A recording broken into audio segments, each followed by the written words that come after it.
sensibilidad especial que tienen que ver con olfato, gusto, audición y visión. En este caso nos quedamos con una primera familia que sería la familia de los quimiorreceptores. Cuando yo hablo de sustancias químicas puede haber de dos tipos, sabores u olores.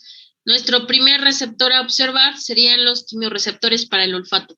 Recordemos que la nariz es una estructura capaz de percibir todo lo que son estímulos odoríferos o odorantes, los cuales pues pueden llegar directamente a la fosa nasal, subir a lo que sería la base de las fosas nasales y pasar directamente a lo que sería el cerebro.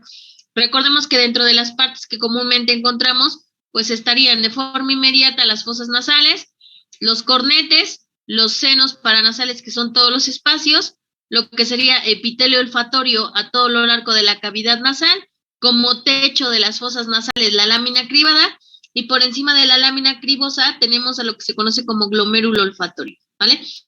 Y automáticamente mencionamos, todas estas partes van a tener una comunicación importante. ¿Cuál será esa comunicación importante? Bueno, recordemos que estas estructuras van a tener también lo que se conocen como células receptoras, las cuales van a recibir a la odorancia y la van a convertir en un estímulo para el sistema nervioso central. ¿Cómo es que convierten una odorancia en un estímulo biológico al sistema nervioso central? Según la tabla que les dejé de tarea, ¿cómo sería, o para empezar, quién sería el quimiorreceptor del olfato? El receptor específico que contribuye a cambiar o a comunicar los estímulos odorantes al cerebro.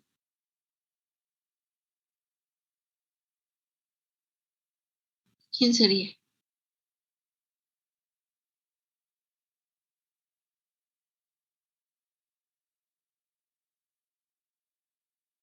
De las tablas que hicieron de tarea, ¿quién sería el principal receptor del olfato?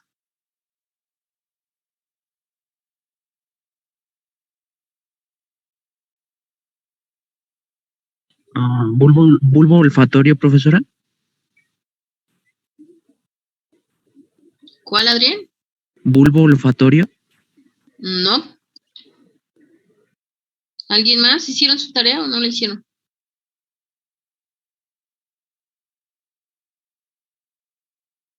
¿Cuál sería el quimiorreceptor por excelencia del olfato?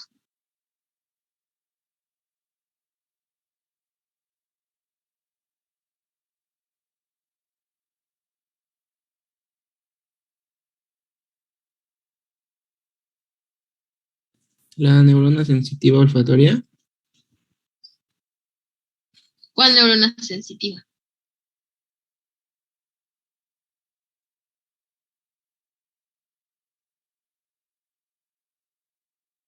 Chicos, eso fue de tarea, ¿no? Tenían que hacer sus tablas para olfato y para gusto. ¿Cuáles serían? Jiménez, ¿cuál sería el receptor o quimiorreceptor por excelencia para el olfato?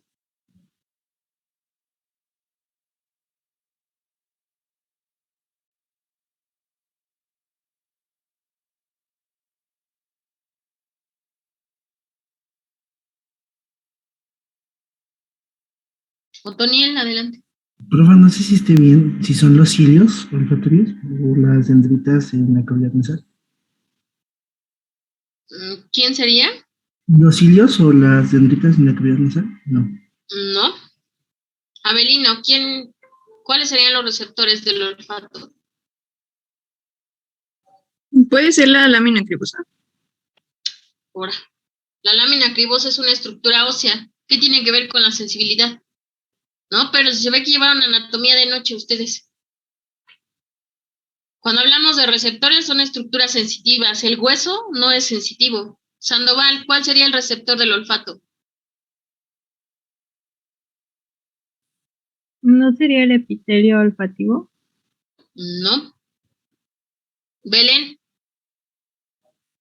No, es la pituitaria groga o mucosa olfatoria. No. Recordemos que las fosas nasales automáticamente van a tener por la parte superior la lámina cribada, que es el techo de las fosas nasales. A lo largo de ese techo vamos a tener repartido lo que sería el epitelio olfatorio. Y además vamos a encontrar lo que es pituitaria roja y pituitaria amarilla. La pituitaria amarilla es una especie de moco que va a resguardar a células que se van a comunicar directamente con el glomérulo olfatorio. Esas células son células basales, olfatorias y de soporte. Los receptores específicos del olfato son las células olfatorias, ¿vale? Esos son los receptores sensoriales. Las células basales van a ayudar a mantener el espacio en condiciones adecuadas. Las células de soporte son el citoesqueleto de las células olfatorias y las células olfatorias son las responsables de transducción de la información. Cuando hablamos de transducción de la información, van a recibir a la sustancia química y la van a transformar en un potencial de acción que pueda viajar a lo largo del sistema nervioso. Y automáticamente mencionamos, está la lámina cribosa, por encima de la lámina cribosa está el bulbo olfatorio, por debajo de la lámina están las células olfatorias, y mencionamos, están en una capa que básicamente va a tener células basales por la parte superior, células de soporte a lo largo de cada célula olfatoria y las células olfatorias que a su vez se van a comunicar con el glomérulo.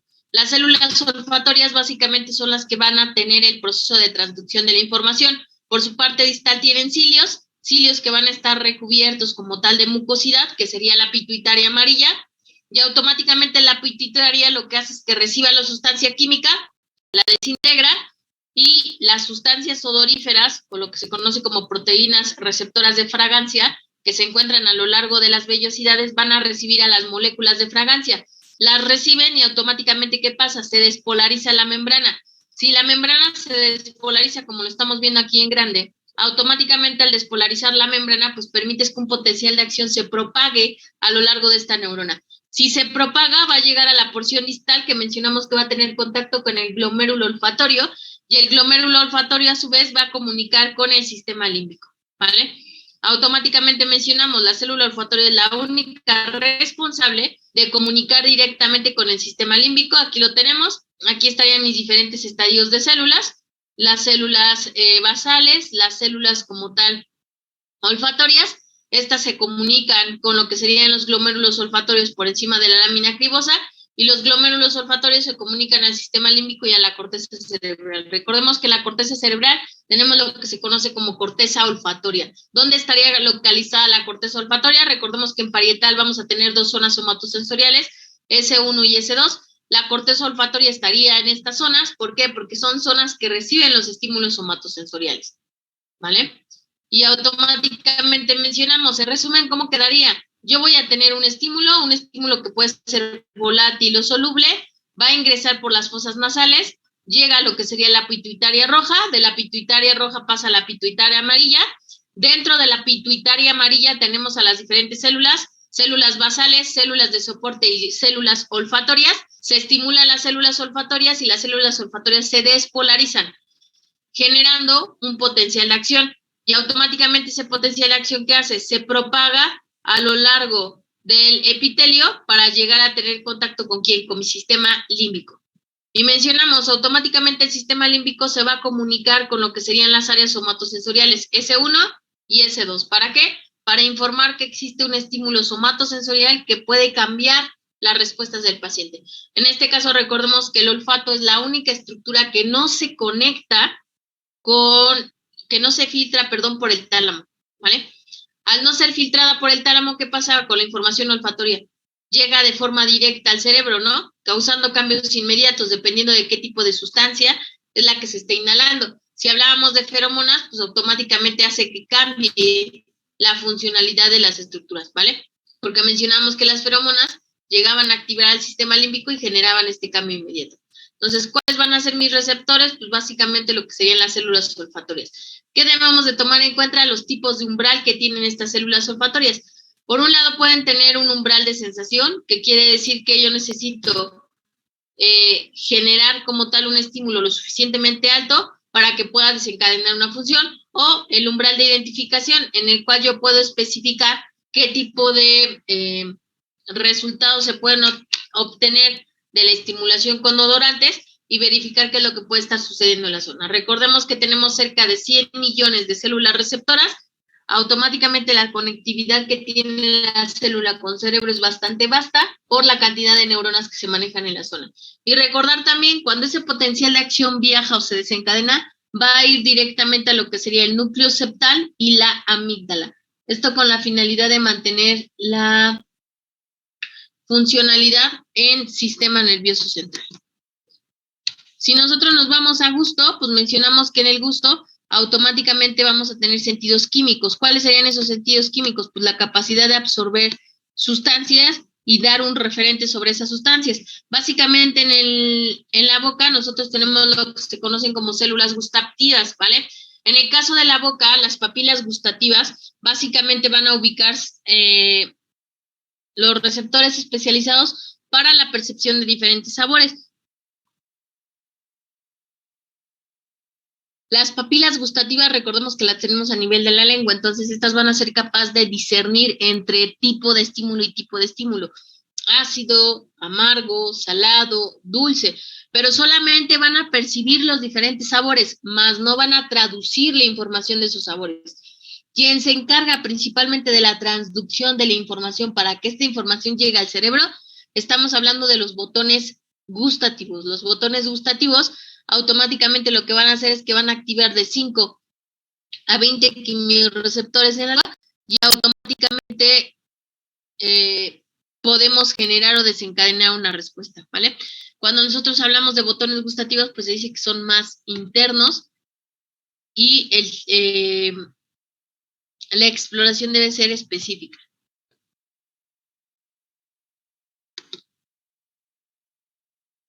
¿Qué tipo de estructuras encontramos en la boca? Mencionamos que básicamente para valorar los quimiorreceptores en boca, pues requerimos de sustancias de diferentes sabores. ¿Cuántos sabores tenemos? Amargo, ácido, salado, dulce y el famoso umami, ¿vale? Recordemos que a lo largo de la zona bucal, pues la saliva va a ser producida por proteínas que se tienen en la zona, las vellosidades, las papilas que se encuentran a todo lo largo de la lengua, los botones gustativos que son los únicos que se encargan de transducir la información. Yo puedo recibir un estímulo de ajo, por ejemplo, en el paladar, pero automáticamente los botones gustativos dicen, ok, se acepta o no se acepta el estímulo, se frena o se continúa la actividad. Y automáticamente mencionamos, estas serían funciones de las células receptoras o lo que conocemos como células olfatorias, que casi son el quimiorreceptor de las estructuras. Ahora, si nosotros incrementamos el sabor de los alimentos, pues esta puede ser una razón suficiente para poder generar un cambio o una revisión de la estructura. Y si hablamos nosotros de receptores, pues principalmente el glutamato monosódico y podríamos encontrarlos localizados en la parte posterior de la faringe. Se menciona que en menor cantidad, pero los podríamos encontrar dentro de la zona. Aquí estaría un botón gustativo. Si se dan cuenta, a lo largo de la lengua tenemos las papilas como tal. En el caso de poros gustativos, pues automáticamente mencionamos de toda la célula o de todo el botón gustativo, solo una parte es la que va a permitir la inervación o el cambio, ¿vale? Y automáticamente mencionamos si el botón gustativo está activo y puede filtrar los estímulos y generar una respuesta sin problema, ¿vale? ¿Qué sabores tenemos? Ya mencionábamos amargo, ácido, dulce, salado y el sabor umami, ¿vale? ¿A qué se refiere el sabor umami? Se menciona que el umami aumenta o intensifica, esa es la palabra correcta, los estímulos somatosensoriales, en este caso del sabor. El umami, por ejemplo, si tú pruebas una nor suiza así cruda, se menciona que es el sabor o es la característica que tiene el umami, sabe como a plata o a como metal. Y automáticamente se menciona que también el umami se utiliza como sustancia química para favorecer la respuesta de los tejidos. En este caso el umami, recordemos que se tiene como tal en los cubitos de nor suiza, y si tú pruebas un nor suiza así solito, pues te sabe a metal, ¿vale? Y automáticamente también se dice que está en sustancias o en alimentos enlatados en gran cantidad, lo cual hace que los alimentos enlatados pues puedan ser bastante perceptibles o agradables para las personas por el tipo de cambio que genera en ellos el sabor umami. ¿Qué pasó, Adrián? Creo que me ibas a hablar. Sí, bueno, no sé si esté correcto, pero creo que lo que usan mucho en las comidas chinas es el glutamato monosódico y eso es lo que realza el sabor, ¿no? Lo que sería el umami, por así decirlo. Realza el sabor, pero además de ello lo mantiene por más tiempo. Ah, y ¿vale? lo intensifica. Exacto, ¿vale? Básicamente el umami, si lo quisieran probar, pues por eso les decía, un cuadrito de Nor Suiza, así tal cual lo consumes, una pizquita, no todo el cuadrito, y el sabor que adquieres es el sabor umami, ¿vale? Que mencionamos, intensifica a los elementos o a los alimentos, haciendo pues referencia que es un elemento agradable, ¿no? Y entonces mencionamos, este sería mi botón gustativo, y cuando hablamos de los quimioreceptores del gusto, quien se queda como quimioreceptor sería el botón gustativo. ¿Qué tiene el botón gustativo? Pues básicamente mencionamos, el botón gustativo tiene en la parte superior un filtro, un poro, que al recibir las sustancias químicas o parte o moléculas de las sustancias químicas que ingresaron al cuerpo, automáticamente tienen contacto con el poro, genera la vía de transducción, que es verificar si la vesícula puede o tiene cambios conformacionales, y automáticamente después por exocitosis pues permite que automáticamente se entregue una respuesta somatosensorial. Entonces, aquí que es importante, los botones gustativos van a recibir las diferentes sustancias químicas, y esas sustancias químicas van a despolarizar nuevamente a la membrana, y eso va a permitir que la corriente eléctrica se propague. ¿Vale? Ahora, de acuerdo al sistema, ¿cómo los encontraríamos? En el caso del núcleo facial, ¿vale? Que lo encontramos cerca de los ganglios basales, su función va a ser la percepción de lo dulce, lo salado, el tacto y la temperatura. Si yo me voy al amargo y al agrio, pues se menciona que los dejamos directamente en la zona de la lengua o en la zona del glosofaringio, ¿vale?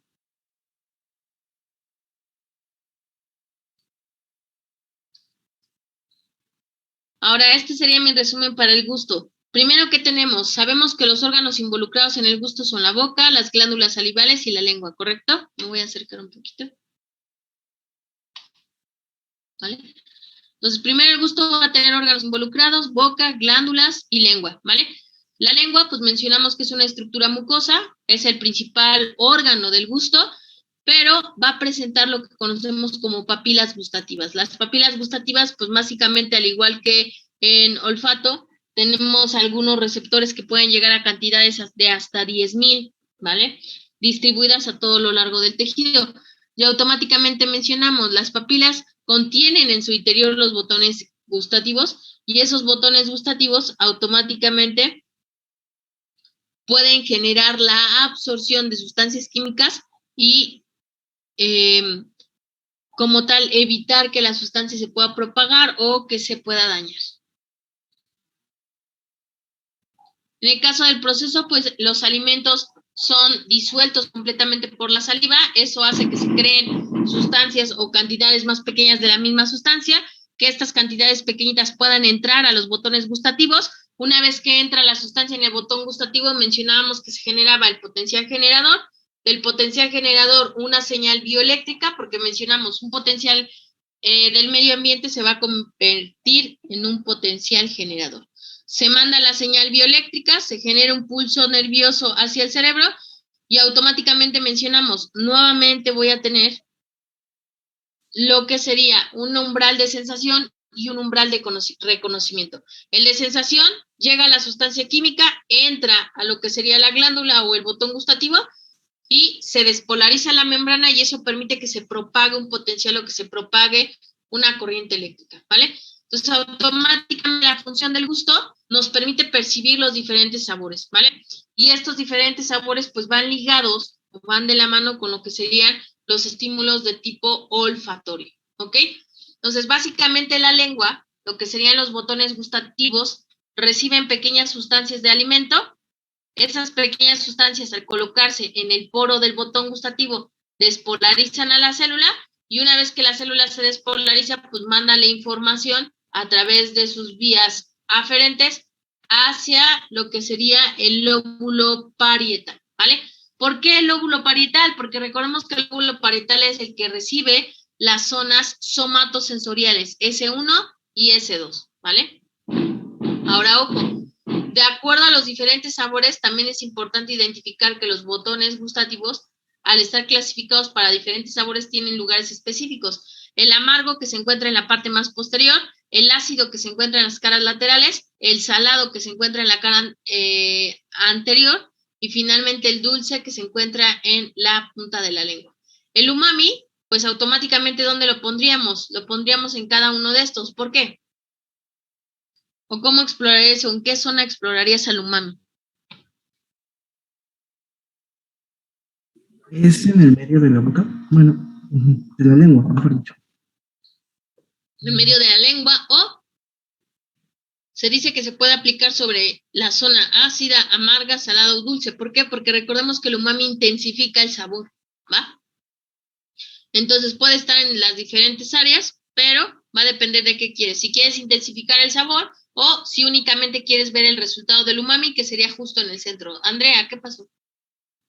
Bueno, entonces si por ejemplo coloco algún alimento amargo, digamos, en el lugar del dulce, no lo probaré tan amargo como si lo pusiera en su lugar.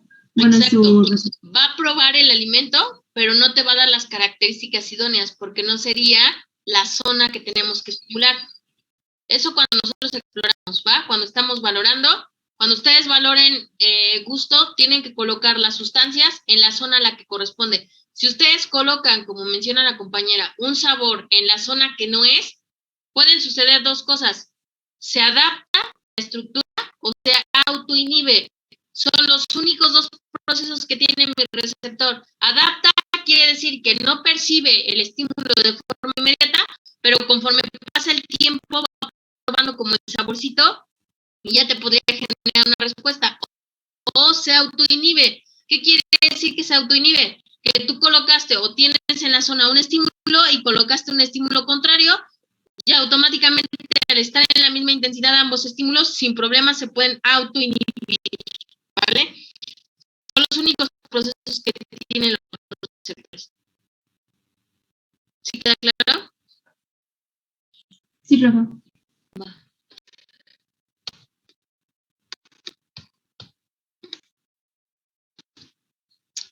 Y nos vamos con la visión. En el caso de la vista, mencionamos que básicamente la vista nos informa sobre características de los diferentes objetos, tamaño, forma, posición, distancia, velocidad de los objetos con respecto al ojo, y mencionamos que los ojos son como tal los órganos de la vista capaces como tal de proteger a las diferentes estructuras y generar desde luego una imagen. En este caso, nosotros tenemos que algunas estructuras protegen y otras estructuras se encargan única y exclusivamente de la visión. ¿Quiénes protegen? Pues los párpados, las pestañas, las cejas, y quienes se ocupan directamente de la visión son estructuras que forman parte directamente de la visión. ¿Como cuáles? Como la pupila, el iris, el cristalino y la retina, que automáticamente son los responsables de la modificación de la visión. Ahora, ¿qué es lo que nosotros podemos encontrar en el ojo? Mencionamos que el ojo es encargado de captar la luz, ¿vale? Y la va a captar a través como tal de la retina, y mencionamos que ese estímulo se tiene que propagar a lo largo del nervio óptico. ¿Qué es lo que pasa? A nivel del ojo, nosotros tenemos células especializadas que son capaces de captar los estímulos somatosensoriales, ¿vale? Y esas estructuras pueden captar desde colores con brillo hasta colores muy oscuros o colores de profundidad. Y automáticamente mencionamos dónde se verían los receptores del ojo. ¿Podemos avanzar?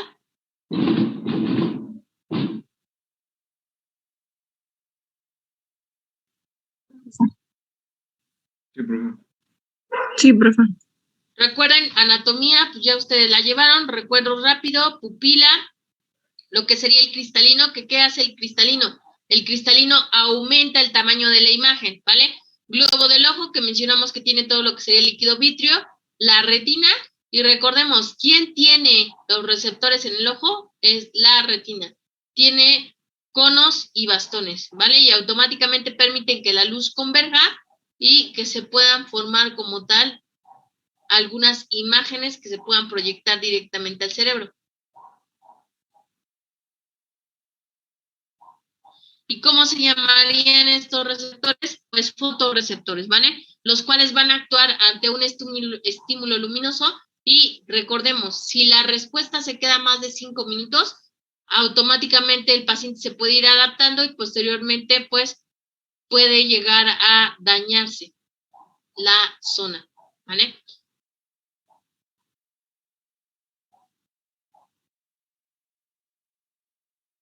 ¿Podemos avanzar?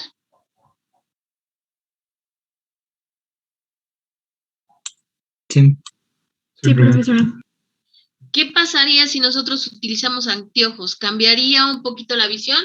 Obviamente, los anteojos básicamente pueden invertir la imagen, ¿no? O cambiar características propias de la imagen.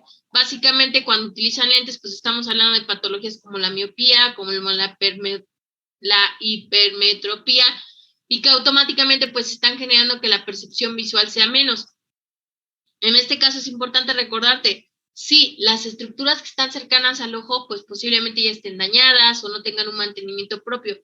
Pero si la visión está mal, automáticamente puede ir afectando a cada uno de los sistemas, ¿no? Y entonces mencionamos, ¿cómo quedaría el resumen para la visión? Nosotros vamos a tener lo que se conoce como globo ocular, ¿vale? Automáticamente lo encontramos con 6 músculos pequeñitos.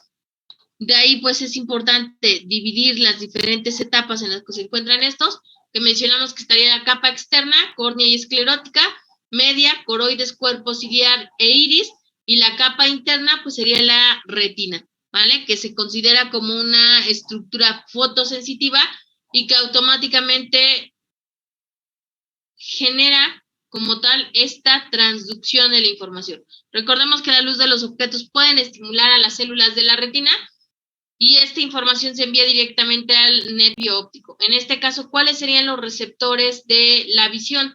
Cuando hablamos nosotros de receptores de la visión, nos vamos a quedar con 2 específicos. ¿Cuáles serían estos? Bueno, primero tenemos una capa de mielina. Después o inmediatamente después de la capa de mielina me voy por receptores, que vamos a tener receptores como los conos, que van a ver colores y detalles de las imágenes, eso es muy importante, y los bastones, que van a ver escalas de grises, ¿ok? Entonces, cuando hablemos nosotros de los receptores de la visión, solo hay 2, conos y bastones. ¿Cómo reciben la información?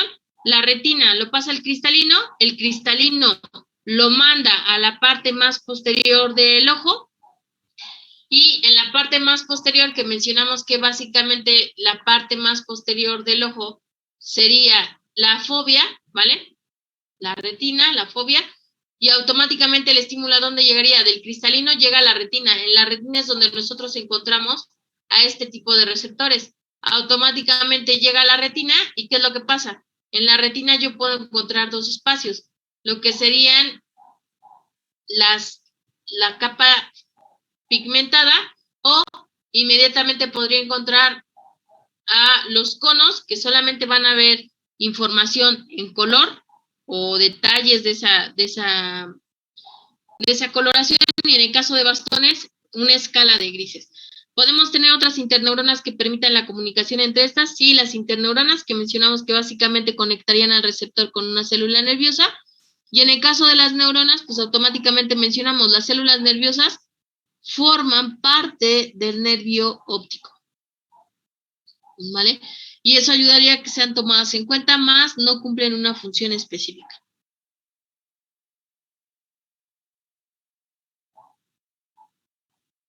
Ahora, ojo, ¿cómo es que los conos, pueden comunicar colores y detalles de las imágenes, y los bastones solo pueden detectar escalas de grises? En el caso de los conos, mencionamos que se encuentra directamente en la fobia, ¿vale? Aproximadamente hay 6 millones de sustancias que se pueden liberar sobre la zona, pero también tenemos algunas sustancias para pigmento, como serían la iodopsina.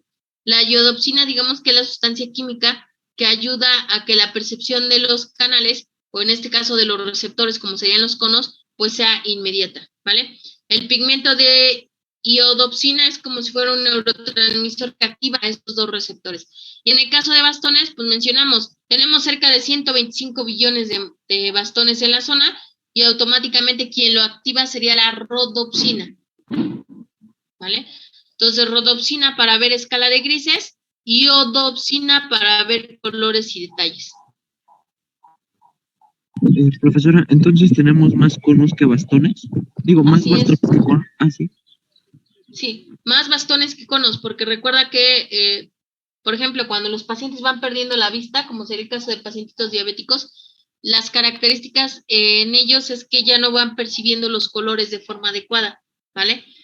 Y automáticamente, pues eso hace que se recluten otras estructuras. Pero además de ello, se menciona que una vez que se pierde el color y la textura de la imagen, pues el paciente tendría que ser sometido a otra valoración o ver si va a tolerar ese tipo de estímulos o cambiar como tal de participantes, ¿vale? ¿Por qué? Porque dime. Y en el caso de personas con daltonismo, ¿encontramos que pocos bastones o hay una alteración en la información? O sea, que reciben. No, los bastones siempre va a haber uno, o siempre va a haber más receptores unos que otros.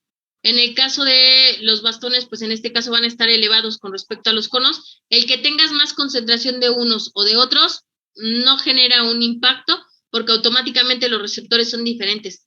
Unos van enfocados a la visión de colores y detalles y los otros van enfocados a la visión de gris. Son dos cosas completamente diferentes, ¿vale? Entonces, independientemente de que estén más unos que otros, los dos van a funcionar a la par porque necesito primero generar una imagen en escala de grises y posteriormente pasarme a una imagen un poco más digital y completa, ¿vale? Y entonces mencionamos, ¿a dónde llegaría la información del nervio óptico? Directamente al lóbulo occipital. ¿Por qué llegaría al lóbulo occipital?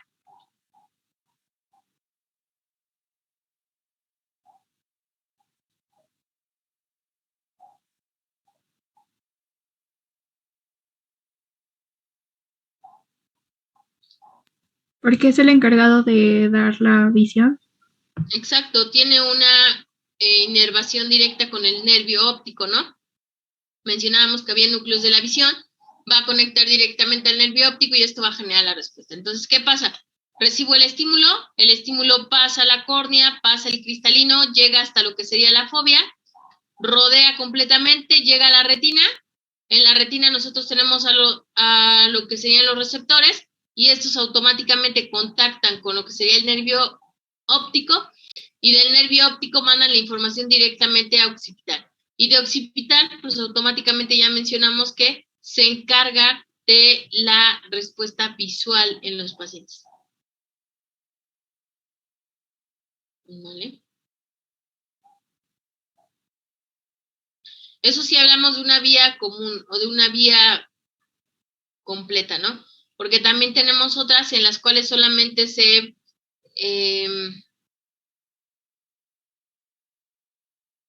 automáticamente se mezcla la información a través de la cintilla óptica y eso podría como cambiarla.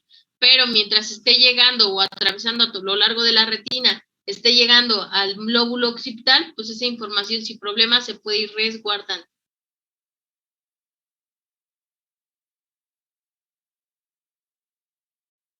¿Vale? Y finalmente el oído. En el caso del oído que mencionamos, este nos va a informar de sonidos, ¿no? Y esos sonidos pues van a tener diferentes frecuencias. Según los receptores, ¿cuál sería el nivel máximo de frecuencia que podrían tolerar los receptores auditivos?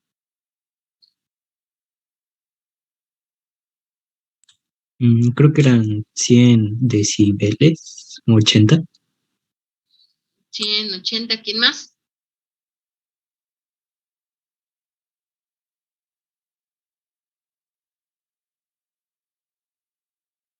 Hola, ¿cuál sería la frecuencia a la que se podría mantener la funcionalidad de un receptor? Y lo vimos en la primera parte del tema.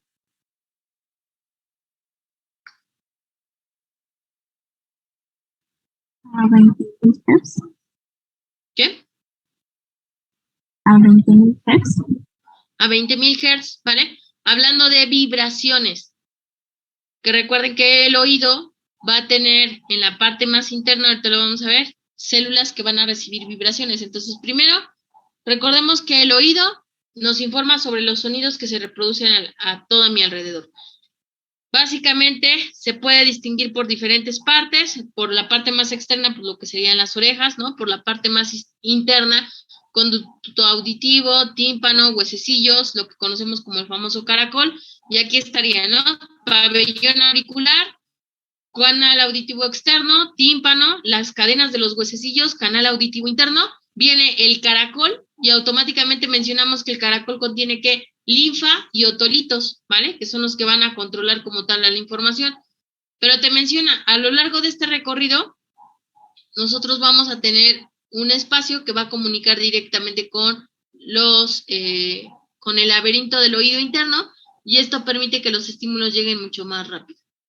¿Cómo sería el laberinto cóclea? Mencionamos que el laberinto cóclea tiene una forma de pirámide que automáticamente puede analizar diferentes frecuencias del sonido, ¿vale? Una cosa son los decibeles y otra cosa es la frecuencia. La frecuencia, los estímulos que está recibiendo por segundo. Los decibeles son como la intensidad a la cual está recibiendo estos estímulos. ¿Se comienzan a notar, por favor?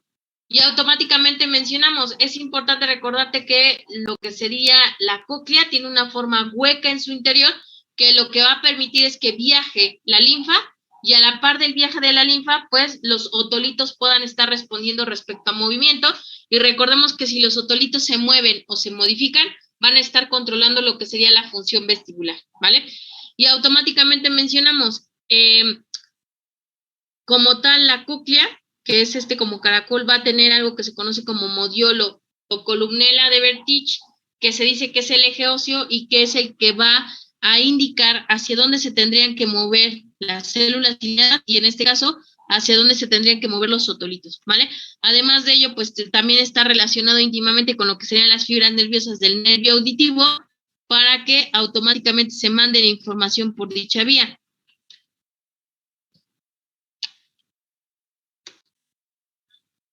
Aquí estaría como tal la cóclea con las diferentes frecuencias. Si se dan cuenta, entre más avanza la porción de la cóclea, mayor frecuencia es la que todavía puede tolerar o soportar.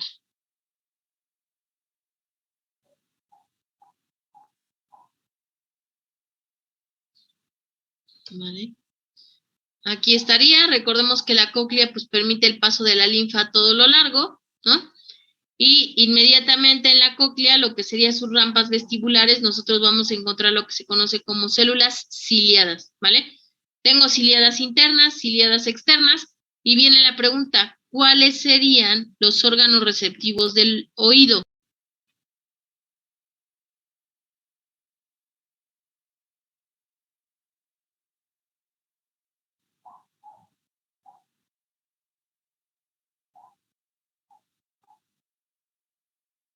¿Cuáles serían los receptores del oído? ¿Células ciliadas?